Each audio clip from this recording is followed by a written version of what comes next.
Ridiculous Crime is a production of iHeartRadio. Da, da, da, da, da. Hey, Elizabeth. Zaron. What's up? Nice to see you. Good to see you. I got a question for you, my friend. Do you know what's go for it. ridiculous? I do. What? I do. Think back to I don't know about you, but in my 20s, a lot of the time was characterized by dive bars, vinyl records. Totally. It was that whole thing. Big era for that, yes. Right? This isn't a mashup, is it? Okay, well, this comes to us from... you started so strong. A rude dude on Instagram, Lindsay Max. Uh-huh. And it's... Okay, so it involves Miller High Life. Okay. The champagne of beers. The champagne of beers. And so they have this thing. I'm not going to beat around the bush. I'm just going to get right to it. Uh-huh. They're selling this thing on their website, although it is sold out, called Dive Bar Sounds. What? And... Is it let me read you the playlist? description. No, Miller High Life is bottling up the authentic sounds of dive bars with dive bar sounds. Like a vinyl? The first ever beer-infused vinyl record made with the champagne of beers inside. Oh my God, it's in the record. Oh, look, it's floating around. It's a hollow vinyl with beer floating in it. From what I understand, I've watched the Jack White's White Stripes record plant where they make the record. So I've seen recently how they do it, and they smear the stuff. How are you going to get the beer in there to stay liquid? I don't know if it stays liquid. I haven't seen any video of it spinning. I mean, is it sealed in little lucite? That's that could be. Either way, that's wild. Elizabeth. It continues that it's the only, like I said, it's the first ever beer infused vinyl record made with a champagne of beers inside. Sure. It says, every dive bar tells its story through sound. Uh-huh. I would beg to differ. I have a problem with that statement, but we'll go on. The welcome creak of the door, the familiar clink of High Life, and the low hum of conversations. You threw High Life in there. Yeah, right? Now these iconic sounds are captured in this High Life-infused vinyl.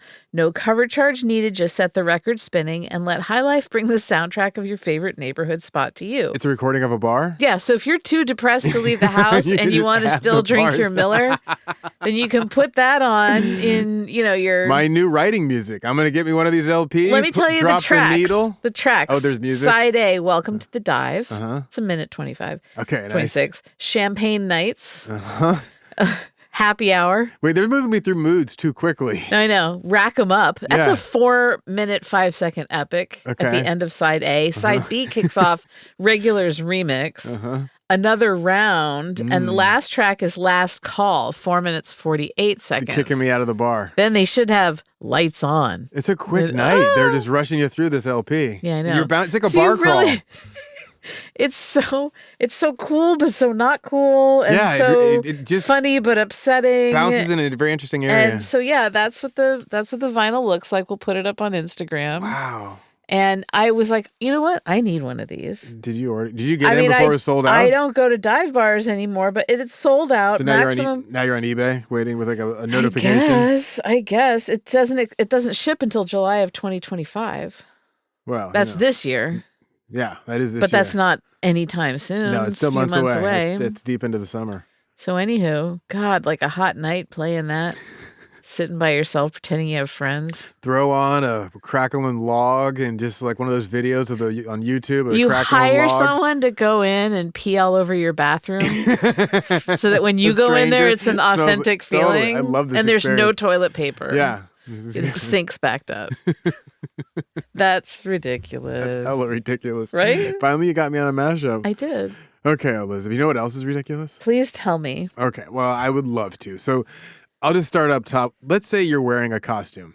You're wearing a costume. Oh, wow, God, that felt good, right? Now that we've said that, what did I say? Why did I say that? Why did I get you to say that? Where am I? Great question, Elizabeth. Let's say you're wearing a costume. Don't imitate that. A huge furry mascot costume.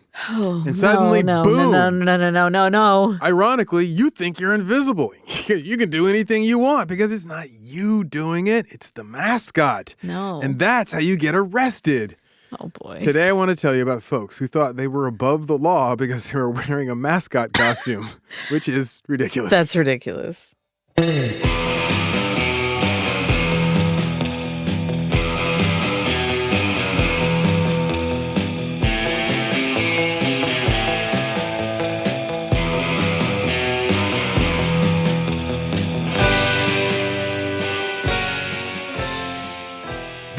is Ridiculous Crime, a podcast about absurd and outrageous capers, heists, and cons. It's always 99% murder-free and 100% ridiculous. Ridiculous. Oh, Elizabeth. Oh, Zaron. Today I wanted to talk to you about masks. No, not like the kind we wore in the height of the pandemic. Oh, you know I keep that thing on me. I know you do. I got it in my pocketbook because if I go to the store and it's crowded and people look gross, slap, that thing goes on. Oh, yeah. I'm one of those folks who still wear them on planes. Like, someone said, why do you still wear your mask? And I was like, because people are disgusting. Just full flat out. Stop. There are a lot of things out there that are just people are disgusting. Disease bags, yeah. Exactly. Well, so I'm talking more about fun masks. Like, think Halloween masks, masks for pranks, silly rituals, masks for decadent, sinister parties in Venice, Italy. Those are terrifying. Yeah, right? Yeah. But they're kind of fun. So, which brings us to William Golding's book, Lord of the Flies. Okay. Quite the leap, I'm sure. Yeah, I'm going to hold the conch on this one. Elizabeth, you remember this book, obviously. Yes. So the nuns make you read it at Catholic school, or you read it on your own? We actually read it in Catholic school. Okay. What, do you guys have any insights on it as an all-girl school? I don't know. No?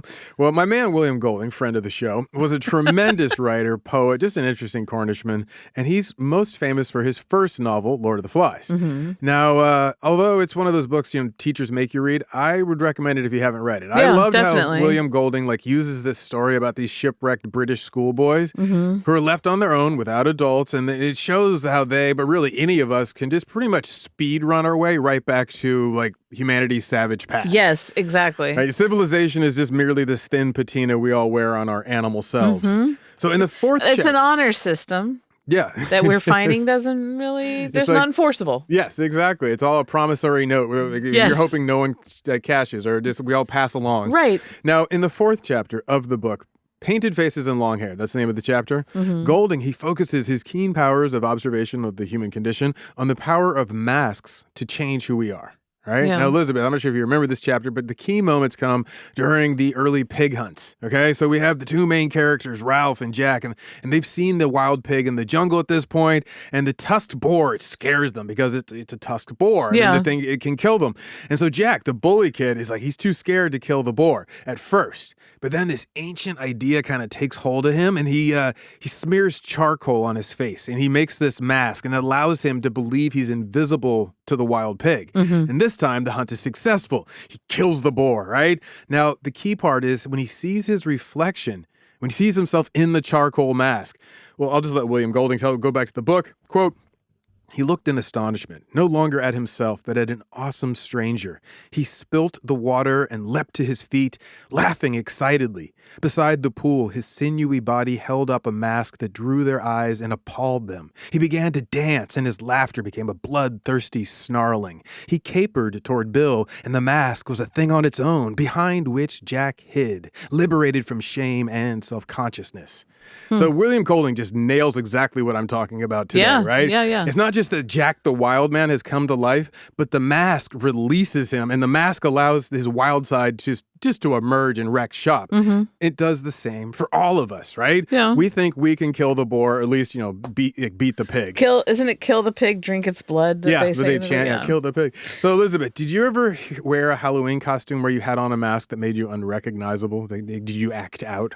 I don't know if I would act out. Those ones that clear mask with just the makeup on it. Yeah, totally. Those are terrifying. They are terrifying. And so I used to like to wear that and just kind of be creepy. Just not on Halloween. Creepier, I should say. Right, random days of the week. You know what's interesting though is I recently had to get glasses aside from my reading glasses, distance glasses, and I didn't have them before. And when I'd be out in public and I'd have glasses on my face, there were sunglasses, and it allowed me to stare at people. Yeah, sure. And they didn't know because I'm kind of turning your head a little bit off.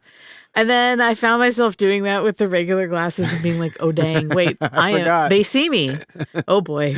Everyone can see my eyes. I had to retrain myself to not have that mask of the invisibility cloak of sunglasses. Oh, I know exactly what you mean. You give me a pair of dark enough sunglasses, I will act wild. Oh, yeah. And I wear blacked out, big stunner shades. You can't see my face. It's a whole shield from the forehead down. But yeah, I can see a mask. I feel like that would also be more appealing to little boys to wear the mask? And I don't know about that from what we're finding. So there's psychology has a term for this. It's called de-individuation. There was a psychologist, Leon Festinger. He coined this term back in like the 1950s, and he was coming out of World War II, and he's trying to make sense of how people could do such monstrous things, but do it like it's a day job. And Festinger finds that de-individuation is this process in which a situation overcomes people, and they feel they cannot be individuated or isolated from others. So therefore, they are anonymous. They are one of many in the mob. They are masked by numbers. They are unknowable, not responsible, right? This also happens in cities, right? But this phenomenon takes all new aspects in our modern times because, well, just think of the internet, right? It's just one giant mask. Yeah. And that's why people act so foul and online in the ways that they would never in person. But you're right. Like the internet is basically Halloween 24/7, 365, right? Sadly, yes. So people they put on a mask and start acting out. But what fun is it to talk about all that? Instead, I want to tell you about the stories where big furry mascots got the mistaken idea that they had de-individuated and no one could see them. Literal masks. Yeah, they're not responsible for what they do. And of course, this idea is terribly wrong. So, like when a toddler covers their eyes and they think they can't see you? Yeah, It's like that. So let's take a jog back to 2006. We'll start local. Okay. Elizabeth, I know your family are alumni. Are you a Cal fan? Yes. Yeah, right? Okay. So this one is special for you. I found this one. Did you know that the mascot of Cal's chief rival, Stanford, who we've talked about in the past, the Stanford tree. Right. Stanford tree got stories. Oh, yeah. Did you know the Stanford tree once got busted by the UC Berkeley police? Why, you ask? Great question, Elizabeth. Why? Apparently, the Stanford tree, which is this, in case people don't know, an enormous 7-foot tall anthropomorphic redwood, essentially. Yeah. We have a whole episode about him. Totally. Yeah, it's a great thing. And the Stanford versus Cal basketball game, the Stanford tree was doing what the Stanford tree does best, firing up the crowd, right? But inside the tree is this young woman, Erin Lashnitz, a fifth-year undergraduate biology student at Stanford, right? And she was on one Super that day. senior. Erin was like celebrating, right? So a little while before halftime, Stanford tree comes running out onto the basketball court, not at a home game, right? So onto the Cal court, which they've been told they know they're not supposed to, but they're whatever. They start prancing around like it's Stanford, and they're taunting the Cal teams, their fans, right? No problem there. That's fine, whatever. But if they were home at Stanford, that'd be totally kosher. But it's not kosher because they're at Berkeley. So Berkeley, the assistant athletic director starts getting irritated. He gathers some Cal cops, right? Because for away games, Stanford Tree is supposed to keep her jubilations, or in case their jubilations, confined to the area just under the basket, opposite of the action, right? They're not supposed to even go really on the court. They can I think that's pretty standard. Yeah, they're going almost into teams. like half court, basically. They're practically in the game. Oh, boy. Yeah, like I said, Stanford Tree was on one that day. She was feeling herself. So she keeps going out there, dancing her arboreal ass off, right? But this caught the attention. As I said, UC Berkeley Police, Cal Assistant Athletic Director. Eventually, he blows his top. So he says, hey, he makes the cops go and do cop behavior at her. So they start casting a suspicious eye at the Stanford Tree, and that's when they notice it, right? They apparently, when she wasn't dancing on court, the Stanford Tree was sipping on a flask that she'd secreted inside the tree mascot costume.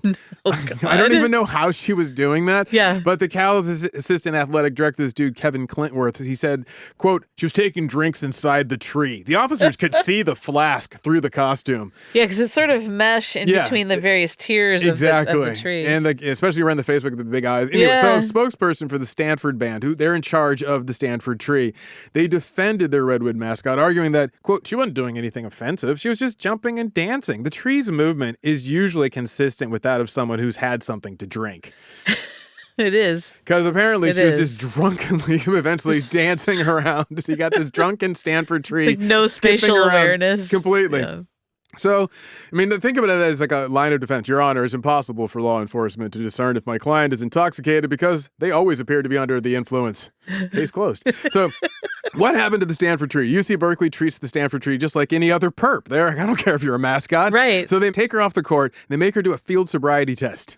The Stanford Tree blows a 0.15 blood alcohol. Oh, yeah, twice the legal limit, right? Yeah, that's enough that she could catch a drunk driving, but because she's in public, she catches a charge of public drunkenness. Oh, I was going to say, operating a costume under the influence? What do you get her on? Yeah, there's no such thing as operating a tree while intoxicated. Well, and I think that at it's, the university is state property. I don't know about alcohol consumption. Oh yeah, I don't know if you can buy beers it's like at a state park. It's a state property. Yeah, but like there may be. I don't know. Yeah, no, you can't be terribly drunk in public, and on state property they can say, oh, we're using the rights of state property against you. Right. It's kind of like private property where someone can go, hey, I'm kicking you out because you're too drunk, like in a bar. Yeah. Anyway, so my point being, what happens to the Stanford tree now that she's been told, hey, you've blown a .15, you got to stop operating the tree, pull over the tree. The dehydration levels of just being sweating in that costume. And then sucking out of a flask, you're sipping like whiskey or vodka.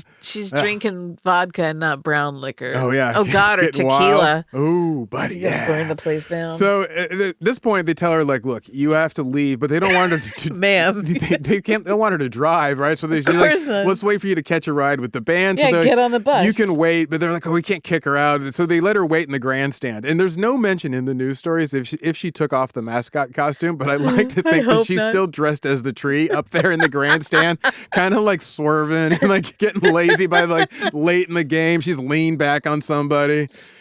So asked about this incident, Erin, the student inside the tree, she said she doubted the cop's BAC test. She suggested that, quote, I don't think that these things lie, but I felt fine, and I was certainly able to do my job. So you're telling on yourself there, sister. Your Honor, well, my client may have had a drink or two. In no way did the alcohol impair their performance as a cheerleading tree who already acts drunk. Case closed. She can easily operate at a 0.2, 0.25. Exactly. I've seen her do far worse. And the tree is already technically supposed to act drunk, so really it's consistent. Makes her a better mascot. Yeah, this is on theme, on brand. So, Elizabeth, if you're wondering, yes, the Erin, the student inside the Stanford tree, was suspended, but not from school, just from being the mascot tree. Oh, that's good. So it shouldn't affect her academic career. No, it really shouldn't. While we're at it, let's keep it forest-based. Because I also have a Robin Hood story for you. Oh, okay. Now, he's a mascot, so who dresses up as Robin Hood in Sherwood Forest. But not the one in England. Instead, he was busted outside of Little Rock, Arkansas. Because there's a Sherwood, Arkansas. Was he dressed as the cute animated fox? No, Robin Hood. Yeah. And the mascot, he was getting busted. I found this story from local KATV out of Little Rock, Arkansas, a.k.a. 7 on Your Side. Uh-huh. And the lead was, I was driving by here and I saw a man dressed like Robin Hood, handcuffed and talking to police officers, said Sherwood resident Michael Levy. Like Kevin Costner Robin Hood? That style, yeah, but more like cartoony version, like with pockets on his little green outfit and the green tights and like a little hat. Like, so it's more like Errol Flynn, 1930s style. I love it. Yeah. So 9 centuries ago in the Brian, I'm sorry to interrupt again, was Brian Adams anywhere singing in the area? his famous he should have been. Robin Hood? God, what a menace that guy was. I saw a meme recently about what a menace he was in the 90s with that song. That song wouldn't go away. No, for like months. Can I make a confession? Yeah, you liked it? I owned the single. Oh my goodness. Just when I thought I respected you. I don't know how I came into possession of it, but I had the single. The single. Well, I don't even know how to... In my day. Yeah, back in my day, kids. So, 9 centuries ago, in the time of Richard, you may remember this, Elizabeth, in the time of Richard the Lionheart and his brother Prince John, this would have been huge news that Robin Hood was busted. Oh, yeah. But, catching Robin Hood, But it's funny, it was barely any news in, when some schmo in a foam suit gets caught in the Arkansas woods. Anyway, story goes from last year, 64-year-old local Robert Walla, who's the one who likes to dress up as Robin Hood in tights. He had a bow and arrow, but not the real kind. It was a toy bow and arrow, like your 5-year-old nephew would play with. Sparkle shot. Yes, exactly. So there he is with his Robin Hood garb, his toy bow and arrow, and he's spotted spray painting graffiti. Don't ask me why, but he had a message he wanted to get out to the world. I was so excited. Yes. What is it? Oh, no, I don't even have I could not find the message. What? How dare you come in here? Just to drive you nuts. That's why. So the Robin Hood mascot was very respectful, though, Elizabeth, because he brought his own plywood board, affixed it to the wall, and then painted his graffiti that I won't tell you on the board. Wait. Which feels like how you would do graffiti. Cops would spot you tagging a building where you've, put up the wood, so you're not doing any damage to the building. And then you leave a little tip to the business owner. owner for any troubles. Can you imagine the cops when they spot Robin Hood tagging the building? They whip around their patrol cruisers. They go and confront him, and then he's like, "Oh, I won't tell you my real name or date of birth." And so, like, what did they do? They're like, "Oh, I guess we gotta." I have so many ideas as to what he was tagging. I know. I think that's more fun. It's way more fun. I'm going to do some investigating. Let's see if you can find it. So they arrest Robin Hood, the true outlaw that he was, toy, bow, and arrow and all. He gets charged with second-degree criminal mischief and obstructing governmental operations. I think the real Robin Hood would have been proud. Yeah, right? He also got unmasked before the community because the local Robin Hood's secret identity was revealed. He wore like a little mask that covered his eyes, I guess. It worked. So Tom Reline, owner and operator of Sherwood Starter and Alternator, said of his friend Robert Walla, a.k.a. Secret Robin Hood of Sherwood, Arkansas, quote, "I found out he was Robert Walla. I was surprised because Robert would do anything for you. He's always been real nice. Help me out." Well, it's Robin Hood, dude. Like they find out he's doing graffiti, and all of a sudden he's like, "Yeah, he must be a villain. Like just a bad man. I once had him in my home. I'm not gonna let him around my kids." What if it's the most horrific graffiti and we're just chuckling it up? I know, yeah. And then it's just like kills, yeah. Yeah, something that I can't even think or say. Oh boy, howdy. Well, let's let you cool your mind. Thank you. Let's take a break. After these messages, I'll tell you about the hockey mascot, Gritty, and how he got in trouble for beating up a kid. I love Gritty.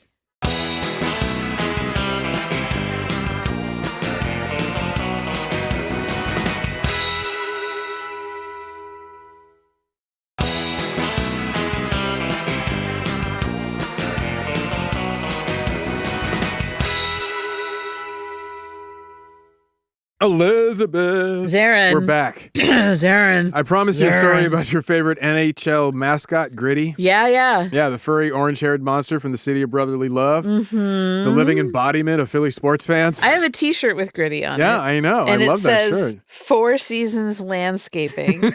And it's Gritty on a riding mower. That's brilliant. It's one of my favorite things. Where do you get these shirts? I have my sources. Yeah, so, while Gritty may be the mascot for the Philadelphia Flyers, he's really the mascot for the city of Philadelphia. Yeah.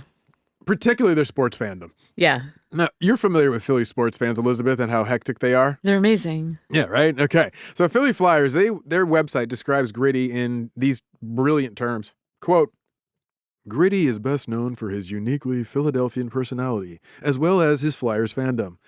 His uniquely Philadelphian personality is a great... It sounds like somebody talking about a wine. This wine, his nose is earthy and robust. Its top note has a uniquely Philadelphian personality." Jilly from Philly. So returning to the Philadelphia Flyers website, they also describe Gritty's unique appearance as, quote, "Standing at 7 feet tall with non-blinking googly eyes, covered head to toe in orange fur and an unkempt beard, Gritty's appearance is inimitable. Gritty's edgy personality and temperamental attitude have allowed him to push the envelope of what is possible or acceptable for a team mascot." Gritty just looks unhinged. Totally. Like from moment from a mental hospital. Yes, and I love that. It's the best. I love it. So that last statement is where our story begins. One day, Gritty decided to really test, to not just push the envelope, but to shove it. I love that, So too. in January of 2020, headlines broke across the sports world. ESPN, they all shouted out, "Philadelphia Flyers mascot Gritty accused of punching child." Well, what'd the kid do? Let's find out. So boom, there you go, Gritty. Let's really test this proposition. Let's find out together how far Gritty's edgy personality and temperamental attitude have allowed him to push the envelope. So the story goes, and I quote, "Chris Greenwell claims the mercurial orange-haired creature took a running start and punched my son as hard as he could." How old's the son? I'll get to that in a second. During a meet and greet photo shoot for season ticket holders in November at the Wells Fargo Center. End quote. Kid was a teenager, right? No, a young teenager. In my head. Closer to tween. Okay, but in my head, it was running back and forth between 3, 8, 10. Right? I thought that's more fun to picture. You're like, what would be the acceptable age? Like a lippy 8-year-old. Yeah, what would be the point you're like, okay, I've crossed the line where Gritty can take that kid out? So now Gritty, once he attacked the kid and the father was upset, he didn't originally approach the Philadelphia police with a complaint. Instead, the father took to Facebook to let the world know what the furry orange menace had done to his boy. And Elizabeth, he made it seem like a serious altercation, as Daddy Greenwell wrote on Facebook that his baby boy, Brandon, went to visit a chiropractor after Gritty gave him the alleged beatdown, and the chiropractor diagnosed a, quote, contusion to the lower thoracic spine with subluxation. That's a lot of fancy jargon, which is what you have to expect from a chiropractor since they're trying to justify their profession. But anyway, what all those words really mean is that baby boy Brandon had a bruise, a.k.a. a contusion, and a subluxation means a misaligned or dislocated joint or socket. So the chiropractor is basically saying the boy has a bruise on his back and his spine got knocked out of whack. So did the dad just watch Gritty beat his kid and then not do anything? Is that what we're saying? Pull the boy away. Happened here. Yeah, it was a Philadelphia father. I don't really know which way it played out. That doesn't make any sense. If he watched or if he rooted him on. Is he a transplant? I know he didn't throw blows at Gritty because that wasn't in any of the descriptions. Right, but that's what I'm saying is that you're standing there. Like drop a knee. This guy like attacks your kid and you just go, you know what? I'm going to write a Facebook post. He should have clotheslined Gritty. To the chiropractor. So Daddy Greenwell, he levels off his serious charges on Facebook. I mean, come on. Keep your business off of Facebook. Yeah, that's my thing. Good advice at all times, right? And just keep yourself off Facebook. He tells the world that he'd taken his son to an event for season ticket holders, and while they're there, the orange embodiment of Philly fandom went haywire, attacked his boy. And when he contacted the Philadelphia Flyers organization, quote, they tried to bribe me not to speak about it. They're like pics or it didn't happen. So Daddy Greenwell goes and gives an interview with the Philadelphia Inquirer in which he recounted the mascot attack against his baby boy. He said his son, Brandon, took a photo with Gritty. After that, he patted the mascot on the head and he walked away. But Gritty didn't let their interaction go there. Instead, he loaded up like a bull about to charge, and then he ran at the teenager, smashed into his back, knocking the boy off his feet. Mascot or not, that's assault, Elizabeth. That's his story. Okay. Now, of course, the Philadelphia police, they've got to get involved now because this is assault. So the South Detectives Division of the Philly PD launched an investigation of Gritty, the Gritty affair. And that's when the story changes course, because if you're going to come for Gritty, you best not miss. Got to have them especially receipts. in Philly, right? Yeah. So the February of that same year, the original story took place in December. He starts talking about it in January. And then by February, they announced the police convene a press conference to announce their findings from their investigation into the Gritty affair. Quote, that investigation, which has been completed, is no longer active. Determined with the actions of the individual portraying the Flyers mascot did not constitute physical assault as alleged. Gritty, innocent. Yes. So I'm kind of surprised they didn't name check Gritty in the statement, though. You got a chance to say Gritty innocent and you don't take it? Right? Come on, Philly PD. You know that the kid didn't just pat Gritty on the head. No, this 13-year-old boy didn't just pat him and walk away. Kids are so violent, like at Disney characters and stuff. Oh, heck so, you know, and sometimes it's like, they kind of deserve it. Is that what you're saying, Elizabeth? You mess around and you find out. This is how nature teaches? Is that what you're saying? That's what I'm saying. Touch the stove, dude. Yeah, don't turn your back on the ocean. Is that what you mean? Exactly. So in response, Daddy Greenwell said to the Inquirer, I respect the police's decision, but I stand by what my son told me and what I saw. And I just want to put this behind me. Any parent would have done the same if they were in the same situation.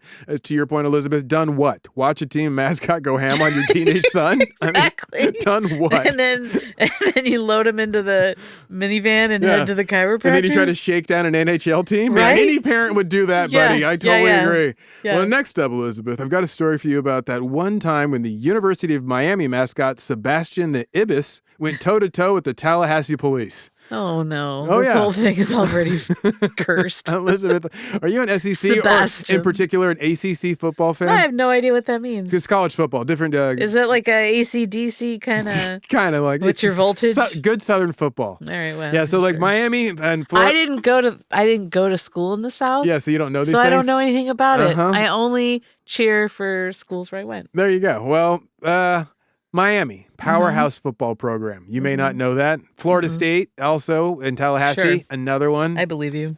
So this was especially true back in 1989, where our story takes place. Oh.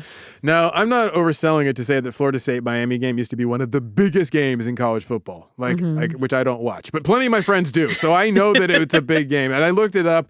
The television ratings back then, I don't have the Was it on par with MASH? Oh, not that big, Elizabeth. But the 2006 game between Miami and Florida State was the second most viewed college football game, regular season bowl game in the history of ESPN. They averaged 6.3 million households, right? It trailed only the 1994 game between Miami and Florida State, which also notched a high rating, had 7.7 on the Richter scale. Okay. Or, Yeah, sure. the rating I'm scale. more of a UC Davis versus Sacramento State rivalry gal. There you go. The Causeway Classic. Which, when it airs, gets, dozens of viewers. Hundreds sometimes. Dozens. The Nielsen ratings just scores. They had to get a new needle, but it's on there. It ranks. It's so low. A more sensitive needle. Now, are you familiar at all? I doubt you are, with the mascots for University of Miami, aka the U. Sebastian. Yes, the ibis, right? Yeah, sure. You know what an ibis is? It's white a bird, right? Yeah, okay. like a crane. Good. I know you're smart. I knew you'd know this. I know. Now, let's see. The ibis, he had his name. Do you remember that, Sebastian? Sebastian. Okay, good. Keep that in your mind. I just, in my head, you said it. I saw Sebastian Bach from Skid Row. Perfect. The great mental association. Yeah, exactly. You I know. see him on his bird legs going around. This is the cartoon in my head. Yeah, right you're now. a genius. I know. So, do you know the mascot for Florida State? Jeff. No, good guess though. It's a Seminole warrior named Osceola. Oh, okay. Yeah, who is the Seminole leader, war chief, so great like an Seminole actual leader. Cool person. Yeah, and they have him on an Appaloosa horse that they named Renegade. Not a weak-legged bird. Yeah, no, not a weak-legged bird. They're 4 legs, strong. Appaloosa, like painted horse, right? And they named him Renegade. Doesn't that sound familiar, Renegade? Yeah, sure. That was Barack Obama's code name for the Secret Service. Oh, that's right. Renegade. And I looked it up and I found that Michelle Obama also had a code name for the Secret Service. Ooh, what was hers? Hers was Renaissance. Which now I want to know, did Beyonce know that? And that's why she named the album as a nod to Michelle, Black Queen? I wonder. Also, Malia and Sasha, what are theirs? They were Radiance and Rosebud. And if you've seen Citizen Kane, that's kind of a weird choice for your daughter. It's very strange. So anyway, back to Florida State mascot. I love those 2 crazy kids. Oh, yeah. Heck yeah. And because right now they're just wild out. They do their thing. And they're allowed to just be young women going crazy. Yeah, totally. Living their lives. I think that after being like first daughters, like you got to pass. The scrutiny and the threats. Totally. And also you had to hold it down as a teen. I couldn't do that. So...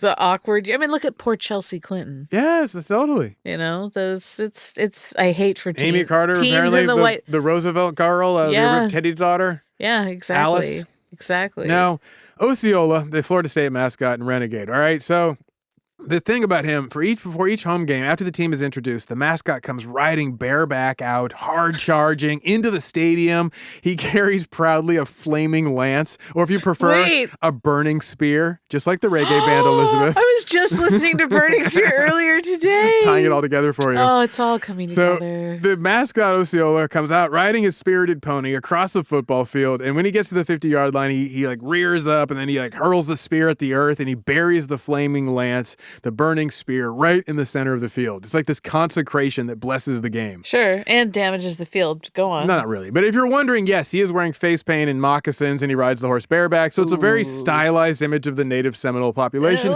But they've signed off on it and approved it. Okay. The Oklahoma Seminoles are not so keen on it, but the Florida Seminoles are. I think I should make that distinction. I'm not going to tell people who... like, if they should be outraged. Totally. Well, they have like contracts and deals and stuff. They profit. If they're cool, hey, go for it. Now, before Osceola, they had problems. There was Sammy Seminole. Okay, that's probably a little bit more problematic. He was a white guy from the gymnastics team who was painted in red face, and he did like cheerleading style tumbling. No. That became embarrassing back in 1968. Sammy Seminole. Yeah. So they replaced Sammy Seminole with Chief Fullable. Fullable? Like full-able? Yeah. And he also wore a Native American costume, wore red face, and did the whole Indian on the warpath thing. Yeah. He was equally embarrassing. After students protested him specifically, the university was like, we hear you, we understand, we're making changes. The students were like, this is so embarrassing, make it stop. So they changed the name to Chief Wampum Stompum. Nothing else. They're just, it's not getting any better. We hear you, it was the name. It's the name? You want a worse name? Okay. Chief Wampum Stompum. Hi, how are you? So that wasn't the change the students were after. They kept protesting. The university rolled out a whole new mascot named Yahola, and he was to be the spirit chief. In the late 70s, someone else came along, a local Tallahassee businessman. He'd come up with the whole concept for Osceola and Renegade, which is a much more dignified replacement. Yeah. The local Seminole population signed off on it. So, boom. So now we have this. In 1989, Osceola's Burning Spear come out, Miami mascot out there, as you said, thin-legged seabird. Then the team is called... But, how much... Like, if you're trying to be, intimidating and impressive... Oh, yeah. Bring out Osceola. Don't have... What is it? Renegade? Timmy. Oh, yeah, no. Sebastian. Timmy flips a lot. Sebastian the Ibis. No. The guy. Oh, the gymnast. Oh, Sammy Seminole. Sammy Timmy toe flipper. Yeah. Don't let that happen. Well, also, the Sebastian the Ibis is a little weak. I got to admit, Seabird, but he's like, hi. Miami's team is called the Miami Hurricanes. Like the Canes. Like they could have a hurricane as a mascot. I don't know how you would represent that though. That's a little bit difficult. That is I guess difficult. just like swirling like costume, like foam and stuff. I guess. I have no idea. It's a lot of costuming. Like a delicate bird. Yes. It's just not doing it. No, it's not working. No. Like Alabama though, they're a red tide. Like roll tide, which is like an algae bloom, like a dead algae bloom. Yeah. Like, it just says a lot about Alabama sports. It does. Anyway, back to Florida State Miami game, 1989. Rather than me tell you about this, Elizabeth, I'd like you to close your eyes. My eyes are closed. And I'd like you to picture it. It's just before game time. You're standing, waiting to run out onto the field because you are the assistant to Miami Hurricanes head coach Dennis Erickson. Around you stand a team of college stars, all waiting to go to war with their in-state rival, Florida State. The energy is intense. Everyone is fired up. Standing next to you is Sebastian the Ibis, the costumed mascot. Dressed as an enormous white bird, the thin-legged Ibis is all hyped up too, and he's holding a fire extinguisher. You don't need to be told why he's holding a fire extinguisher. You know for the last 2 years, the Ibis mascot has run out onto the field and pantomimed that he would go onto the field and put out the burning spear of Osceola, but he never does. This year, he's planning on doing the same bit. Or is he? The mascot has a devilish look in his eye, shining out from underneath the giant bird head. Some Florida State cops are standing close by. They also see the devilish look in his eye, the same one you do, and the fire extinguisher in his hands, the same one you see. They start to approach, but then you hear Coach Dennis Erickson shout, "Let's go!" The team charges out onto the field. They stampede, their cleats clatter against the cement, and then fall quiet when they hit the grass. But you are still standing there because the Florida State cops have pushed past you and grabbed Sebastian the Ibis and won't let him go. The cops shout at the bird mascot, "Give me the extinguisher, give it to me!" The cops crowd around the giant bird, shoving and knocking you about up against the wall. They wrestle over the fire extinguisher. Sebastian the Ibis isn't giving up without a fight. And as he fights against the Florida State cops, his hands squeeze the fire extinguisher trigger. White fire retardant foam shoots out. It hits the cops, who recoil in shock. The white foam hits you square in the face. You're pushed out of the way by another cop as more Florida State cops rush into the scene. There are now 5 cops slamming the white Ibis up against the stadium fence. You wipe fire retardant from your eyes. It burns a little, and through your squinted peepers, you see Sebastian the Ibis still throwing blows with the cops. He now has one wing lifted up while the other wing is being forced behind his back by a burly cop. Another cop has a firm grip on the bird's beak, and he's busy trying to yank the costume head clean off, but it won't come off. You see why? Because there's a defiant chin strap holding the bird head on, and it's starting to choke the guy inside the costume. You're worried about him, Elizabeth. You know he's a good kid. The crowd spots the bird mascot battling against the cops, and they start to boo. Some college kids, Florida college kids, likely already drunk, start throwing cans and cups at the cops. You are now ducking thrown beer cans and bottles as you hear the officers shout at the bird, telling him his Miranda rights into his costumed head. You don't know what to do, but then you see the Miami cheerleading coach come run over to stop the fray. You gather up your nerve and you tell the cops, "Hey, leave the bird alone." The cops suddenly realize how silly they look, 5 of them beating on a man in a bird costume to stop him from pretending to put out a symbolic fire to consecrate a football game rivalry. They yank Sebastian the Ibis back up onto his feet. He thanks you for trying to help save him, while the perky and pissed off Miami cheerleading coach gives the cops the what for. So there you go, Elizabeth. You did it. You defended your bird. I did. Way to go, you. Now, as for Sebastian the Ibis, the fella inside, he was forced to wait with the police until after Osceola and Renegade performed their football ritual. Then the head cop in charge told him if he dared to set foot on that field, he'd beat his bird brains in and take him to jail just for kicks. Wow, that's a threat. Yeah, the guy inside the costume said, quote, "I'm not stupid enough to actually put out the flame. I know I wouldn't get out of Tallahassee if I did it." So that didn't stop him from messing with the Florida State cops, though, just for a little bit, just for kicks. Being the frisky bird that I was, every time that Miami would do something, I'd look back at the cops and wave. I was kind of egging them on a little bit. Oh, tough guy. In the end, because I know you were curious, a tough guy. Canes lost to the Seminoles 24-10. Well, there it is. Let's take a little break, Elizabeth. Yes. And after these messages, we can do more mascot crimes. And Yes, I saved yes. the best for last. I'll give you a one-word hint. Huh? Chewbacca. Oh, yes.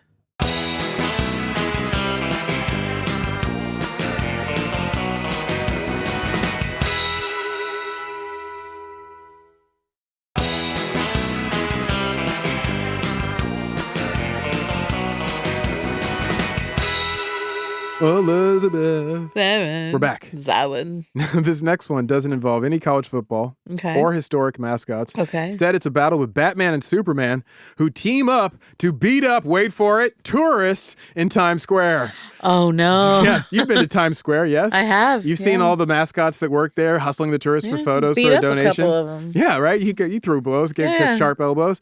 Now, keep that energy in mind as I tell you this, Elizabeth. It's 2014.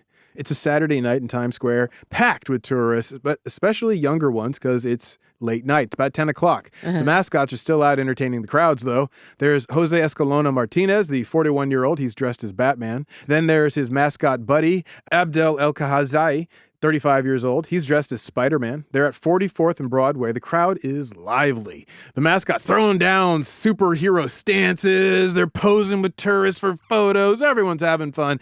Then a couple of 23-year-olds happen upon the scene. They start to heckle the billionaire vigilante and his web-slinging pal. And at one point, one of the 23-year-olds, the dude named Thomas Rourke, he grabs Batman from behind. But that's not all, Elizabeth. He also straddles the Caped Crusader, and he starts screaming, "I'm gonna f*** you, Batman! I'm gonna f*** Batman!" Oh, no. Well, they may only be pretend superheroes, they still do have protective instincts when their friend is being assaulted. So Spidey jumps in to save Batman. Yeah. Spectacular Spider-Man does his Spider-Man thing. Thomas Rourke had hands, though, for the web slinger. So now they're going and throwing blows. But Thomas Rourke is still in his, jokey mood. He grabs Spidey by his butt cheeks.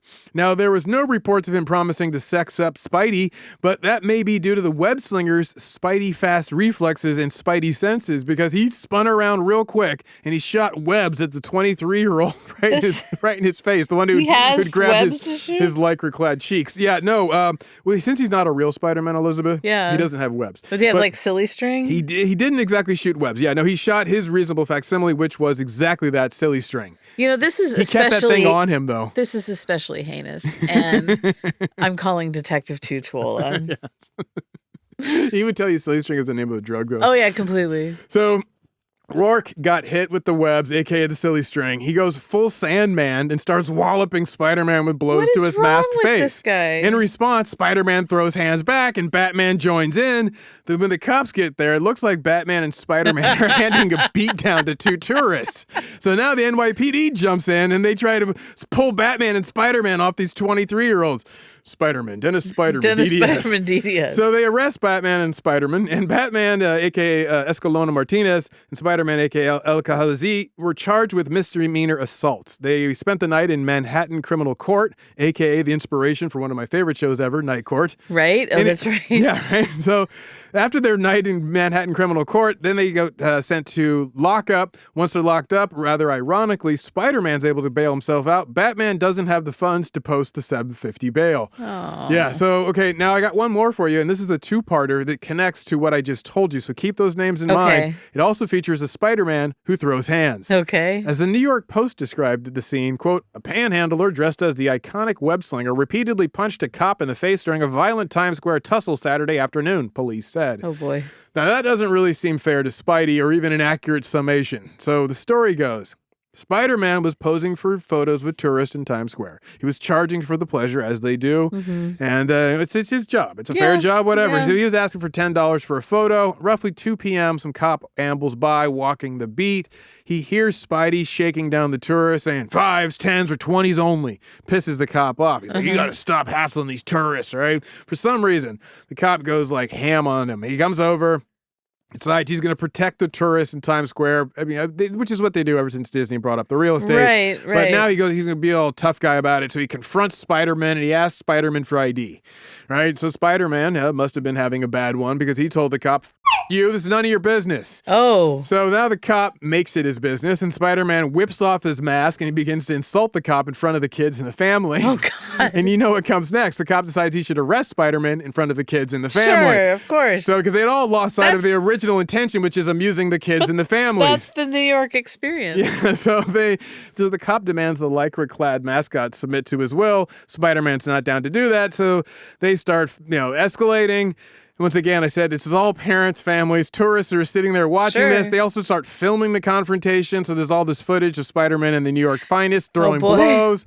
Spider-Man eventually catches the cop with 2 full roundhouse punches to the dome. Cop cap goes flying. Yeah, it's comical. At this point, a policewoman runs over and jumps into the fray. Other mascots gather around because they're all really close right there, right? Yeah, so between families, you got like Mickey Mouse, Minnie Mouse, Superman, Elmo, Captain America, and these shocked kids and these disappointed parents, and then these angry cops pushing past them to go throw blows at Spider-Man. Right. So if you can see on the video, they're shocked, like Minnie Mouse holding her hands up to her enormous mascot head, like, what is going on? And now as more cops rush into the scene, they're finally able to subdue the web slinger, but he won't go quietly, right? So now Spider-Man is on the ground resisting arrest, and one of New York's finest shouts at Spidey, "Stop resisting!" Oh my God. All in front of the kids. This is horrible. After they finally handcuff Spider-Man and take him into custody, one of the beat cops tries to calm the crying children and the shocked families by telling them, the real Spider-Man would have never done something like this. Oh, God. Like, that's going to go far for a 5-year-old. Right? So fake Spider-Man, his name is Junior Bishop. And according to the other superhero mascots, the NYPD had been hassling him for weeks, right? Because they got all this pressure to, like, regulate Times Square because apparently people were complaining. Some of the mascots had been fighting. So this is part of their plan is let's hassle them until they like act right. Right. So in our previous Times Square Batman, Jose Escalona Martinez, he also commented on this story, and he told the New York Post that the beat cop, quote, has been harassing Spider-Man and everybody. He tells people, you don't have to tip. So he's like out there trying to bust up their jobs. Yeah. And so he also corrected the record that Spider-Man, a.k.a. Junior Bishop, had asked the cops to stop harassing the superheroes. And when he was confronted and asked for ID, Spider-Man did nothing wrong. In fact, he said his ID was in his car and he would go get it. But then the cops stayed after him. And that's why he told him, like, started cussing. Yeah. So as Batman, a.k.a. Jose Escalona Martinez, puts it, the policeman grabbed him by the neck. He was trying to choke him and Spidey resisted. So Mickey Mouse also defended Spider-Man, saying how the friendly neighborhood web slinger was wrongfully choked out by the NYPD. Yeah. So, and Mickey Mouse added that, quote, he had to defend himself after that and hit back. So now Mickey Mouse, welcome to the resistance. Meanwhile, the NYPD also decided to bust Captain America in front of the tourist kids. The man inside the Captain America costume, Luis Salinas, 20 years old, was arrested and released the next day. But Captain America told the Post, and I quote, I didn't do anything. I was standing by Spider-Man who punched a cop and then 4 cops came over and arrested me. I didn't struggle. I'm 20. I let them arrest me. Aww. So just for kicks, the cops also arrested Jessie the cowgirl from the Toy Story franchise. What? Yeah, because apparently she was getting loud. Mass arrest. Now, I promised that this was a 2-parter, right? It's really technically a 3-parter because we already had our previous 2, but this one stays with these same people. After the Spider-Man beatdown in front of the kids, the NYPD decided it was time to add pressure to the situation, so they're staying on everybody.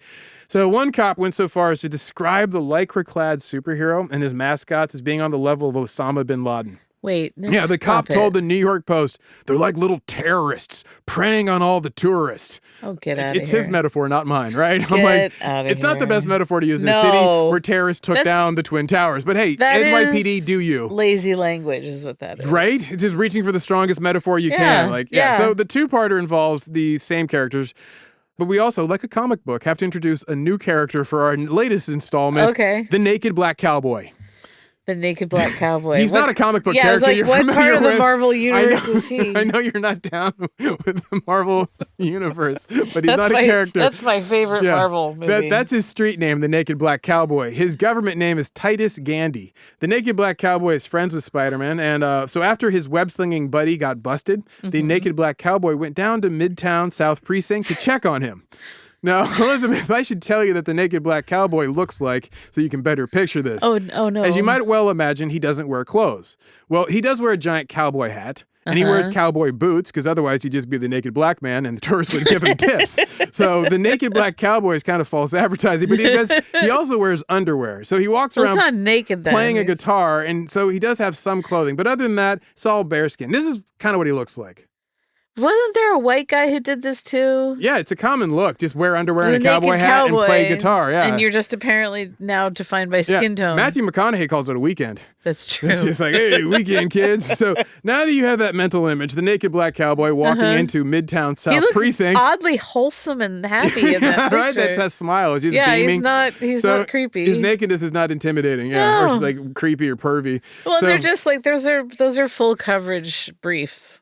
If you say so. Let me see it They're again. tighty whities, Elizabeth. Yeah, I know, they're but not it's like briefs. They're tighty whities. It looks like Grandpa's underwear. But as I'm saying, it's like they're not high-legged and cheek hanging out in banana hammock. They're not accentuating it didn't come from the bulge, the International Male Catalog. No, it did not come from that.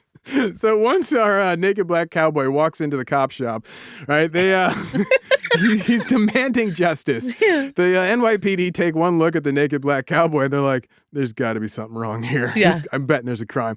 So they just like, "Hey, what's your name, man?" You look him up in the computer real quick.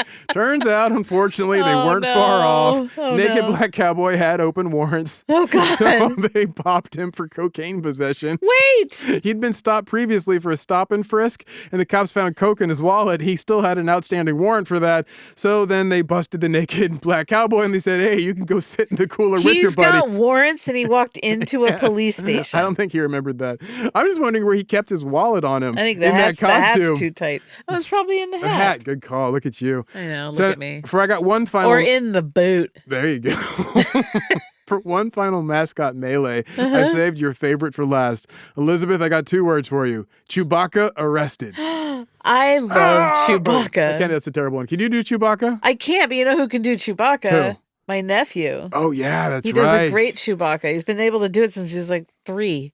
Kid's a natural. He's incredible. So as NBC News reported back in 2007, it takes place across the country, this story. And the other major spot you'd find costumed heroes, that's right, Hollywood Boulevard. Oh, boy. A Chewbacca was working the crowd of happy-faced tourists out there to have fun in the tourist trap. Apparently, some tour guide got lippy with the Wookiee. He accused the Star Wars hero of harassing 2 Japanese tourists that he was leading around with a big sign. And when the tour guide got in Chewbacca's face, Chewbacca growled back, "Nobody tells the Wookiee what to do." And then he headbutted the tour guide. The tour guide recalled later how you could see in his eyes he was exploding beneath the mask. He yelled at me, "Nobody tells this Wookiee what to do."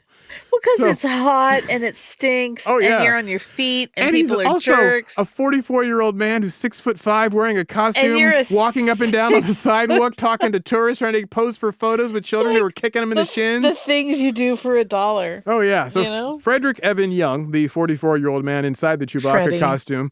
I like that the press gave us his full name, like first, middle, and last, like he killed Kennedy. Yeah.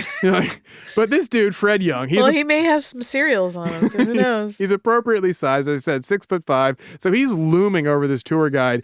And then suffering that's why, from Marfan. Totally, when he brought the hammer down and he hit the tour guide, it pretty much splayed him out. Yeah. Standing there watching all this was Superman. He watched Chewbacca knock the tour guide down, and he did nothing. Just Superman. Come on, you. Come on. I thought you were the Caped Crusader. Tour guide was splayed out, and the beat cops. Wait, is that Superman? No, that's Batman.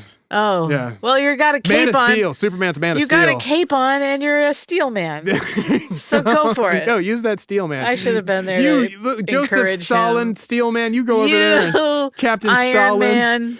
So the tour guide, as I said, splayed out beat cops who were walking around because it's a tourist trap. They go jump into the action. They bust Chewbacca and they charge him with misdemeanor battery, and they held him on a $20,000 bail. Because LA County don't play. Yeah. Just like in Times Square. Well, it's the tourists. The costume characters they've been a problem. So they were like in 2005, Mr. Incredible got busted. Yep. That's incredible. The Muppet Elmo, he got busted that same year. Elmo. And Freddy Krueger from Nightmare on Elm Street was arrested near Grauman's Chinese Theater on Hollywood Boulevard after Freddy allegedly attempted to stab a guy. Wait. He's like a method costume actor, right? He's full in. Yeah, he's inhabiting. Yeah. Dustin Hoffman's like, he's one of the best actors I know working on Hollywood Boulevard. So apparently he crosses the line, and there you go. Did you have fun, Elizabeth? I had an incredible mascots. time. Those are so good. What's our ridiculous takeaway here? You know, I think that if I'm a New York City cop and I have to patrol Times Square, which God bless, I'm so glad I don't have to do that. Get some Dr. Scholl's. But I watch enough Law and Order and other cop procedurals. Wouldn't you want to buddy up to them? That's what you'd think. And make sure hey, cut them some slack. You can talk to them real quick. Like, and let them know that you're keeping an eye on them, that no one's going to do anything to them. But then if a perp comes through and you can identify them, you can and say, treat have them you seen this guy? And you hold it and they'll be like, yes, officer. He went that way. You got all these fresh out. Yeah, good call. Or if they see you chasing a suspect, they'll put their foot out and trip that suspect. Good call, Not Elizabeth. you. You're a much better NYPD. I am such a good fake NYPD officer. I think watching all that Law and Order is really paying off. I put the hours in. What does Malcolm Gladwell talk about? 10,000 hours. That's bunk. expert. Yeah, that's both. Well, I'm a quadruple expert. Well, my ridiculous takeaway, Elizabeth, thank you for asking, is that you just quoted Malcolm Gladwell. But I know, love God. that. End times. I'm not even going to mess with you too hard about Thank that. you. But you in the mood for a talk back, and we can wash all this away? Wait, you don't have your takeaway is just me quoting Gladwell? Yeah, that's it. I'm riding you on that one. Thanks a lot, pal. All right, my ridiculous takeaway, thank you for asking, Elizabeth, is that now you have one. I've got to do a mascot costume that I can rotate in with the priest costume for flights. Like, imagine trying to board a flight dressed as Pikachu. Will they let you on? No, I got to see. Of course not. Why not? Of course not. Why would they not? You got a ticket. He's got a ticket. But they can kick you off if you're wearing like inappropriate too little clothing. But what about too much clothing? There's no rules in there about too much clothing. How are you going to fit in one seat? That's the question now, isn't it? We got a lot. Okay, you know what, Dave? That's talk ridiculous. Back. Give me a talk back. Talk back. Oh my God! Did he just say that? OMG.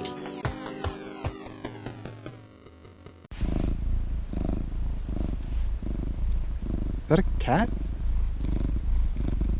It's a purring cat.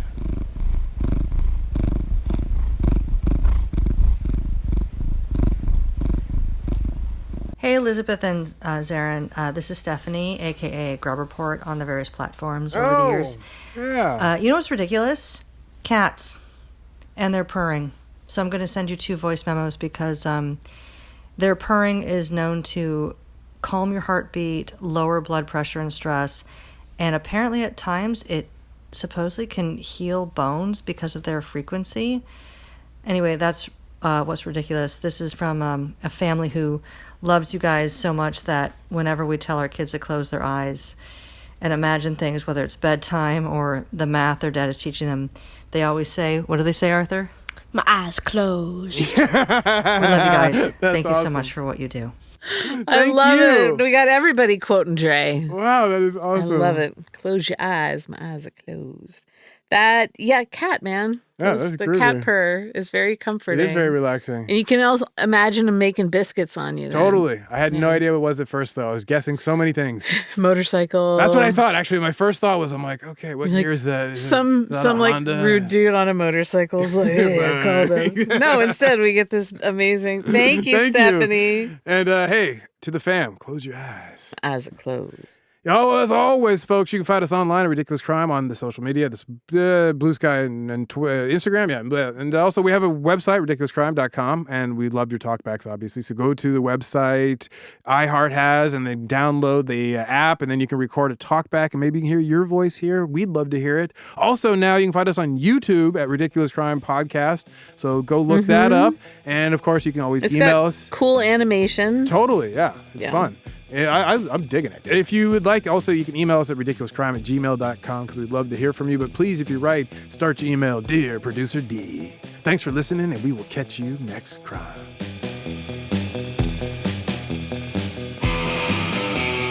Ridiculous Crime is hosted by Elizabeth Dutton and Zaron Burnett. Produced and edited by the spectacular Spider-Man sparring partner Dave Kuster. And starring Annalise Rucker as Judith. Research is by Chewbacca's capoeira teacher, Marissa Brown. Our theme song is by Thomas, the Naked White Cattleman, Lee, and Travis, Free Chewy, Dutton. The host's wardrobe provided by Botany 500. Guest hair and makeup by Sparkle Shot and Mr. Andre. Executive producers are Ben. How come there's never a Wolverine in Times Square, Bolin, and Noel? Spider-Man and Superman are both journalists. Of course cops hate them. Brown.